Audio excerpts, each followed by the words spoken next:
ஷ்ரிங்க்ஃப்ளேஷன்னா என்ன அப்படின்னா, நம்ம ரெகுலராக வாங்கக்கூடிய ப்ராடக்ட்ஸோட ப்ரைஸ் பார்த்தீங்கன்னா சேமாக இருக்கும். பட் அதோட சைஸ் ஆர் குவான்டிட்டி பார்த்தீங்கன்னா ரெடியூஸ் ஆகிருக்கும். இதை நம்ம கவனிக்க மாட்டோம். இதை தான் பார்த்தீங்கன்னா நம்ம ஷ்ரிங்க்ஃப்ளேஷன் சொல்கிறோம். ஒரு எக்ஸாம்பிள், 6 months முன்னாடி நான் ஒரு சிப்ஸ் பாக்கெட் வாங்குறேன். அதோட விலை பார்த்தீங்கன்னா 5 ரூபா அண்ட் அதோட வெயிட் பார்த்தீங்கன்னா அரௌண்ட் 30 கிராம் இருக்கும்னு வச்சுக்கோங்களேன். இப்போ அதே பொருள் நான் வாங்குறப்ப அதோட ப்ரைஸ் பார்த்தீங்கன்னா சேமாக தான் இருக்கும்.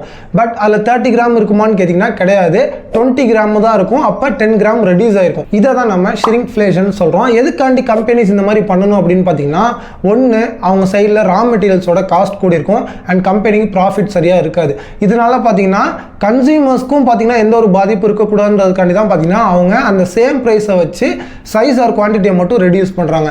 இதுவே அந்த பொருளோட விலையை கூட்டி அந்த ப்ராடக்டோட குவான்டிட்டிஸ் சைஸஸ் எல்லாம் அப்படியே வச்சு கொடுத்துருந்தாங்க அப்படின்னா கன்சியூமர்ஸ் நம்ம வாங்க மாட்டோம். ஏன்னா காஸ்ட் கூடிச்சுன்னு சொல்லிட்டு வேற பொருளை தேர்ந்தெடுக்க போயிடுவோம். ஸோ மேனுஃபேக்சரிங் பண்ணக்கூடிய கம்பெனிஸ்க்கு என்ன அட்வான்டேஜ்னா அவங்களோட ப்ராஃபிட்டை மெயின்டைன் பண்ண முடியும். அண்ட் கன்சியூமர்ஸ்க்கு பார்த்தீங்கன்னா ஒரு டிஸ்அட்வான்டேஜ் தான். ஏன் அப்படின்னா நம்ம வாங்கக்கூடிய ப்ராடக்டோட ப்ரைஸ் பார்த்தீங்கன்னா சேமாக இருக்கும். பட் குவான்டிட்டி சைஸ் பார்த்தீங்கன்னா ரொம்பவே கம்மியாக இருக்கும். ஸோ கன்சியூமர்ஸ் பார்த்தீங்கன்னா ஒரு ப்ராடக்ட்டை வாங்குறப்ப அதில் இந்த ஷ்ரிங்க்ஃப்ளேஷன்ற கான்செப்டை யூஸ் பண்ணுறாங்கன்னு தெரிய வரப்ப ஆட்டோமேட்டிக்காக அந்த ப்ராடக்ட்டோட ட்ரஸ்ட் குறைஞ்சிரும். அவங்க வேற ப்ராடக்ட்டை சூஸ் பண்ணி போயிட்டே இருப்பாங்க.